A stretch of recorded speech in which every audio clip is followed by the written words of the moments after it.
नमस्कार, मैं हूँ आपके साथ कंचन मिश्रा। अपडेट मीडिया 24x7 में आप सभी का स्वागत है। अपडेट मीडिया 24x7 के समस्त परिवार की ओर से आप सभी को गणतंत्र दिवस की बहुत बहुत शुभकामनाएं। यह दिन हमारे देश की स्वतंत्रता, समानता और भाईचारे का प्रतीक है। 26 जनवरी 1950 को हमारा संविधान लागू हुआ था, जिसने हमें लोकतंत्र में अपने अधिकारों और कर्तव्यों का बोध कराया। हमें गर्व है कि हमारे संविधान ने हर नागरिक को समानता, स्वतंत्रता और न्याय का अधिकार दिया है। यह दिन भारत के संविधान लागू होने की याद में मनाया जाता है। भारत का संविधान 26 जनवरी 1950 को लागू हुआ था। इस दिन दिल्ली के राजपथ पर परेड और झांकियां निकाली जाती हैं। भारत के राष्ट्रपति तिरंगा फहराते हैं और 21 तोपों की सलामी दी जाती है। आओ झुककर सलाम करें उन्हें जिनके हिस्से में ये मुकाम आता है। खुशनसीब होता है वो खून जो देश के काम आता है। ना पूछो जमाने से कि क्या हमारी कहानी है, हमारी पहचान तो बस इतनी है कि हम सब हिंदुस्तानी हैं। ना जियो धर्म के नाम पर, ना मरो धर्म के नाम पर, इंसानियत ही है धर्म वतन का, बस जियो वतन के नाम पर। एक बार फिर से आप सभी को अपडेट मीडिया 24x7 के समस्त परिवार की ओर से गणतंत्र दिवस की बहुत। भारत का गणतंत्र दिवस 26 जनवरी को क्यों मनाया जाता है? जैसा कि आप जानते हैं कि गणतंत्र दिवस हमारा राष्ट्रीय पर्व है जो 26 जनवरी को मनाया जाता है। हर साल गणतंत्र दिवस के दिन भव्य परेड का योजना बनाया जाता है जो इंडिया गेट से राष्ट्रपति भवन तक होता है। इस परेड के दौरान थल सेना, वायुसेना और नौसेना के जवान शामिल होते हैं। इस परेड के दौरान तीन सेनाओं के प्रमुख राष्ट्रपति को सलामी देते हैं। यही नहीं, इस दिन तीन सेनाएं आधुनिक हथियारों का प्रदर्शन भी करती हैं जो राष्ट्रीय शक्ति का प्रतीक है। लेकिन आप जानते हैं कि गणतंत्र दिवस 26 जनवरी को ही क्यों मनाया जाता है? दरअसल 1950 ईस्वी में मुझे भारत सरकार अधिनियम को हटाकर भारत का संविधान लागू किया गया था। संविधान को लागू करने के लिए 26 जनवरी का दिन इसलिए चुना गया क्योंकि साल 1929 में दिसंबर में लाहौर में भारतीय राष्ट्रीय कांग्रेस का अधिवेशन पंडित जवाहरलाल नेहरू की अध्यक्षता में हुआ था।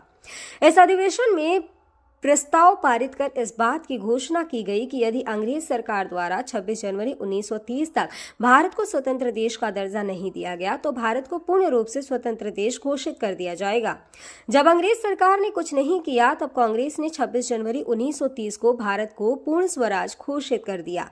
26 जनवरी 1950 के दिन सुबह 10:18 पर भारत एक गणतंत्र बना। इसके 6 मिनट बाद 10:24 पे राजेंद्र प्रसाद ने भारत के पहले राष्ट्रपति के रूप में शपथ ली। इस दिन पहली बार बतौर राष्ट्रपति डॉक्टर राजेंद्र प्रसाद बग्घी पर बैठकर राष्ट्रपति भवन से निकले थे। इस दिन पहली बार भारतीय सैन्य बल की सलामी ली। पहली बार उन्हें गॉर्ड ऑफ स्वामित्व दिया गया था। गणतंत्र दिवस के दिन भारत में राष्ट्रीय अवकाश भी घोषित किया जाता है। यह हमारे देश के लिए बेहद ही खास पर्व है। साथ ही यह हमारे लिए बेहद ही गर्व का विषय है कि हमारे राष्ट्र को एक गणराज्य के रूप में स्थापित हुए 76 वर्ष पूरे हो चुके हैं। देश की संप्रभुता और एकीकरण को दर्शाने वाला यह त्योहार हर भारतीय के मन में देशभक्ति की भावना का संचार करता है।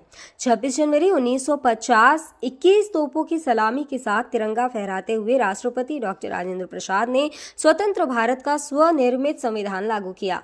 भारत के नए युग की शुरुआत के साक्षी देशवासियों सहित सी गोपालाचारी, जवाहरलाल नेहरू, सरदार पटेल जैसे गणमान्य बने। मात्र 3 साल पहले आजादी की सुबह देखने वाले देश ने अपना संविधान बनाकर विश्व को अपनी संप्रभुता का परिचय दिया। हालांकि ये डगर इतनी आसान नहीं थी। इतिहास के पन्नों को टटोले तो मालूम होता है कि स्वराज के साथ ही अपने संविधान, हक और हुकूम की लड़ाई बेहद चुनौती भरी थी। दरअसल अंग्रेजों की गुलामी से त्रस्त देशवासियों को प्रथम विश्व युद्ध के दौरान एक सुनहरा अवसर हाथ लगा जब ब्रिटेन की ओर से मदद की गुहार लगाई गई। भारतीयों ने सहर्ष प्रस्ताव स्वीकार किया और वर्ल्ड वॉर में ब्रिटेन के साथ खड़े नजर आए। यह उद्देश्य के साथ कि उन्हें आगे चलकर अंग्रेजों की हुकूमत से आजादी मिल जाएगी। लेकिन एक बार फिर अंग्रेज अपनी बात से पलटते नजर आए और आजादी के बदले लेकर आए भारत सरकार अधिनियम 1919। इस अधिनियम का असर ये रहा कि देश के कुछ बड़े प्रांत में दोहरी शासन प्रणाली व्यवस्था लागू हुई। इसके तहत स्वास्थ्य, शिक्षा, कृषि जैसे विषयों को भारतीय मंत्रियों के सम्मुख सौंप दिया गया था। वहीं दूसरी तरफ से सैन्य, रक्षा और विदेशी मसले जैसे अहम मुद्दे वायसराय के अधिकार क्षेत्र में रहे। इसके अनुरूप भारतीयों को यह आश्वासन दिया गया कि इस अधिनियम से पड़ने वाले प्रभावों का विषय में भविष्य में आकलन किया जाएगा। अंग्रेजों के इसी कदम ने जमीन तैयार की साइमन कमीशन की। जो साल 1928 में भारत की धरती पर दाखिल हुआ। साइमन कमीशन ने बड़े ही नाटकीय अंदाज में संवैधानिक सुधारों की समीक्षा कर अपनी रिपोर्ट तैयार की। लेकिन अब समय बदल गया है। अब देशवासी अंग्रेजों के बहकावे में नहीं आने वाले थे, क्योंकि स्वराज के साथ साथ अपने संविधान की मांग भी धीरे धीरे देशवासियों के मन में परवान चढ़ने लगी थी। साइमन कमीशन रिपोर्ट के बाद देश भर में जमकर आंदोलन हुए। इसे शांत करने के लिए ब्रिटिश सरकार ने राउंड टेबल कॉन्फ्रेंस का आयोजन किया। हालांकि देश के सभी वर्ग के नेता इसमें शामिल नहीं थे, इसलिए ये एक असफल प्रयास सिद्ध हुआ। लेकिन जहां एक तरफ ब्रिटिश हुकूमत भारतीयों के इरादों को एक बार फिर भुलाने के जद्दोजहद में लगी थी, तो वहीं दूसरी तरफ देश के वीर सपूतों ने अपने संविधान का खाका तैयार भी कर लिया था। साल 1928 में मोतीलाल नेहरू सहित 8 कांग्रेस नेताओं ने एक संविधान का मसूदा तैयार किया, जिसकी नींव 1921 में भारतीय राष्ट्रीय कांग्रेस के कराची अधिवेशन में तय की गई थी। इस तरह स्वतंत्र भारत के संविधान की रूपरेखा सजने लगी थी। समय का पहिया आगे बढ़ता गया। फिर आया गवर्नमेंट ऑफ इंडिया एक्ट 1935, जिसे हमारे संविधान का संरचनात्मक आधार कहा जाता है। दूसरे शब्दों में कहें तो यह एक फाउंडेशन बन गया, जिसके ऊपर मौजूदा संविधान की भव्य इमारत खड़ी हो गई। एक्ट 1935 भारत के लिए आज़ादी की सुगबुगाहट के साथ आया, लेकिन आज़ादी की आहट के साथ मुस्लिम लीग और कांग्रेस के बीच मतभेदों की खाई गहरी होती जा रही थी। दोनों के बीच तल्खियां इतनी बढ़ चुकी थी कि बुनियादी मुद्दों पर भी समझौते की गूंज तक नहीं रही थी। हालांकि इन सभी विवादों से आगे बढ़ते हुए भारतीय नेता अपने लक्ष्य की ओर बढ़ रहे थे। दूसरे विश्व युद्ध के दौरान 1945 में सभी पार्टियों की सहमति से संविधान का प्रारूप तैयार कर लिया गया था, जिसे सार्वभौमिक वयस्क फ्रेंचाइजी स्वतंत्रता और समानता के साथ अल्पसंख्यकों के अधिकारों की रक्षा का विशेष ध्यान रखा गया था। इसके साथ ही भारत छोड़ो आंदोलन और आजाद हिंद फौज की निर्भीकता ने अंग्रेजों ने भारत में अनंत काल तक राज करने का सपना चूर चूर कर दिया था। जैसे जैसे भारतीय राष्ट्रीय आंदोलन जोर पकड़ता गया, ब्रिटिश हुकूमत पर संविधान निर्माण के लिए संविधान सभा के गठन का दबाव भी बढ़ता गया। इस गहमा गहमी के बीच आखिरकार 9 दिसंबर 1946 में नई दिल्ली के संवैधानिक हॉल में संविधान सभा की पहली बैठक हुई, जिसमें महात्मा गांधी को छोड़कर उस वक्त के राष्ट्रीय आंदोलन से जुड़ी करीब हर बड़ी शख्सियत शामिल थी, जिसका मुस्लिम लीग ने भारत को 2 हिस्सों में बांटे नए मुल्क पाकिस्तान की मांग को लेकर बैठक का बहिष्कार किया। लिहाजा पहली बैठक में कुल 207 सदस्यों ने हिस्सा लिया, जहां सभा के सबसे वरिष्ठ सदस्य डॉक्टर सच्चिदानंद सिन्हा को सभा का अस्थायी सदस्य चुना गया। हालांकि 2 दिन बाद 11 दिसंबर को डॉक्टर राजेंद्र प्रसाद सभा के अध्यक्ष निर्वाचित हुए और डॉक्टर एच.सी. मुखर्जी और वी.टी. कृष्णमाचारी को सभा का उपाध्यक्ष बनाया गया।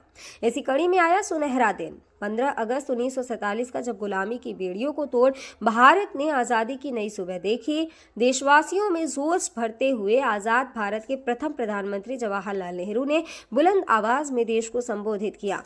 इतिहास के पन्नों में यह भाषण ट्रस्ट विद डेस्टिनी नाम से दर्ज हुआ। इसके साथ ही तेज हुई संविधान निर्माण की प्रक्रिया। आज़ादी के बाद चुनौतियों में इजाफा हुआ। संविधान पर सामग्री की कमी थी, लेकिन उसका सही चयन और उचित व्याख्या का काम बहुत जटिल था। बी.एन. राव द्वारा तैयार किए गए संविधान के प्रारूप पर विचार विमर्श करने के लिए संविधान सभा 29 अगस्त 1947 को एक संकल्प पारित करके प्रारूप समिति का गठन किया। इसके अध्यक्ष के रूप में डॉक्टर भीमराव अंबेडकर को चुना गया। इस समिति में अंबेडकर के अलावा 6 और सदस्य थे। संविधान निर्माण के दौरान कई अहम फैसले लिए गए, जिसके राष्ट्रमंडल के समूह में भारत की सदस्यता, राष्ट्रध्वज का चयन, साथ ही राष्ट्रगान और राष्ट्रनीति का चुनाव शामिल था। यहाँ दिलचस्प बात यह है कि संविधान में सबसे पहले नंबर पर आने वाली उद्देशिका सबसे अंत में पारित हुई। संविधान अगर राजनीतिक असंवैधानिक दस्तावेज है, तो पीएमएल एक ग्रंथ को दार्शनिक नजरिया प्रदान करती है। डॉक्टर भीमराव अंबेडकर की अगुवाई में संविधान निर्माताओं ने 60 देशों के संविधानों का अध्ययन किया। 4 नवंबर 1948 को संविधान का अंतिम प्रारूप पेश किया। संविधान तैयार करने के बाद मुश्किल खड़ी हुई कि इसे सुंदर अक्षरों में पिरोकर कैसे संजोया जाए। इस उधेड़-बुन के बीच प्रेम बिहारी नारायण रायजादा का नाम सामने आया, जो कि अपने दौर के सबसे विख्यात कैलीग्राफर थे। उसके बाद भारत का संविधान प्रेम बिहारी नारायण रायजादा सुलेख फॉन्ट में लिखा गया। उसके प्रत्येक पृष्ठ को नंदलाल बोस के मार्गदर्शन में शांति निकेतन के कलाकारों द्वारा अलंकृत किया गया। इस तरह कुल 2 साल 11 महीने और 18 दिनों में विश्व के सबसे बड़े लोकतंत्र का स्वनिर्मित संविधान बनकर तैयार हुआ। आधिकारिक तौर पर 26 नवंबर 1949 को संविधान को पारित किया गया, जिस पर संविधान समिति के 15 महिलाओं सहित 284 सदस्यों ने हस्ताक्षर किए। वहीं संविधान लागू करने के लिए 26 नवंबर को चुना गया, क्योंकि 26 जनवरी 1930 को भारतीय कांग्रेस के लाहौर अधिवेशन में पूर्ण स्वराज का प्रस्ताव रखा गया था। इतिहास में इसे प्रथम स्वतंत्रता दिवस के रूप में भी जाना जाता है। यही कारण है संविधान लागू करने के लिए भारत के प्रथम स्वतंत्रता दिवस यानी 26 जनवरी को चुना गया। 26 जनवरी 1950 दिल्ली की सर्दी को देशभक्ति मात दे रही थी, जब राजगोपालाचारी ने अपने शब्दों में भारत को संप्रभु लोकतांत्रिक गणतंत्र घोषित किया। इसके बाद डॉक्टर राजेंद्र प्रसाद को भारत के पहले राष्ट्रपति की शपथ दिलाई गई। उसके बाद सार्वजनिक समारोह की शुरुआत हुई, जिसमें राष्ट्रपति डॉक्टर राजेंद्र प्रसाद और मुख्य अतिथि इंडोनेशिया के अध्यक्ष सुकर्नो हुए और मुख्य अतिथि इंडोनेशिया के अध्यक्ष सुकर्नो भी शामिल हुए। इसी तरह दिनांक 26 जनवरी 1950 इतिहास के पन्नों में स्वर्णिम अक्षरों में दर्ज हो गया।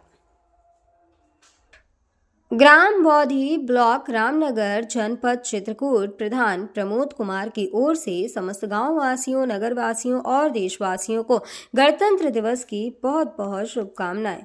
और साथ ही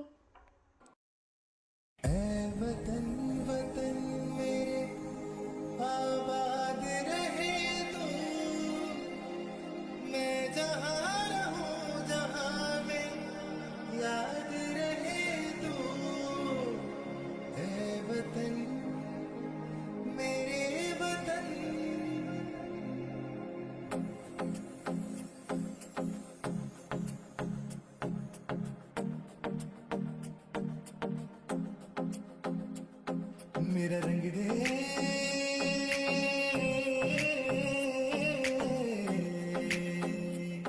मेरा रंग दे बसंती चोला माए रंग दे, मेरा रंग दे बसंती चोला माए रंग दे, मेरा रंग दे बसंती चोला रंग दे। भारत में एक और बीमारी ने दस्तक दे दी है। ये बीमारी है HMPV। चीन के बाद अब भारत में भी HMPV ने दस्तक दे दी है।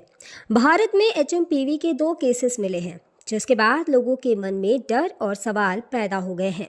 सवाल ये कि HMPV वायरस क्या है, HMPV वायरस के लक्षण क्या है, HMPV वायरस से कैसे करें बचाव, और क्या HMPV कोई नया वायरस है?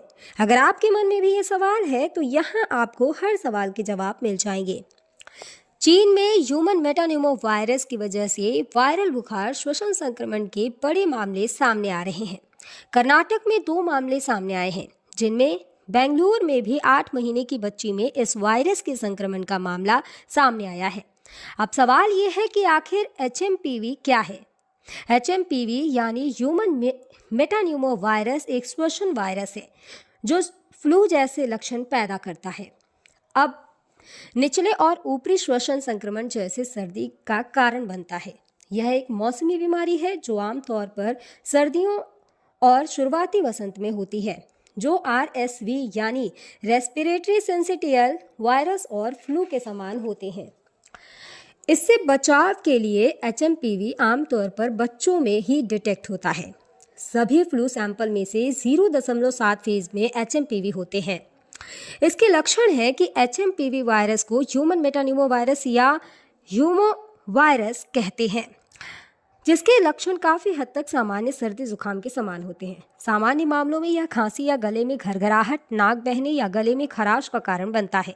छोटे बच्चों या बुजुर्गों में HMPV का संक्रमण गंभीर हो सकता है। कमज़ोर ह्यूमन सिस्टम वाले लोगों में भी ये वायरस गंभीर बीमारी का कारण बन सकता है। कहा जा रहा है कि इस वायरस से संक्रमित मरीजों में सांस लेने में दिक्कत और फ्लू जैसे लक्षण दिखाई दे रहे हैं। इसके इलाज के लिए ज़रूरी है कि इसमें सबसे ज़रूरी होता है कि अगर आपको HMPV के होने का संदेह होता है या इस तरह के कोई लक्षण आपको नज़र आते हैं तो बिना डॉक्टर के सलाह के कोई भी एंटीवायरल दवाओं का इस्तेमाल ना करें। सांस की बीमारी से जुड़े एक्सपर्ट ने लोगों को मानव मेटान्यूमो वायरस से लड़ने के लिए एंटीवायरल दवाओं का आंख बंद कर उपयोग न करने की सलाह दी है। ऐसे में सावधानी बरतें और बिना डॉक्टर के सलाह के कोई भी दवा न लें। फिलहाल इसका कोई टीका अब तक नहीं है। इसके लक्षण जैसा हम पहले ही बता चुके हैं कि सर्दी जुकाम होते हैं। 2023 में England, Britain, Finland, Australia, Canada, America और चीन में HMPV का पता चला था।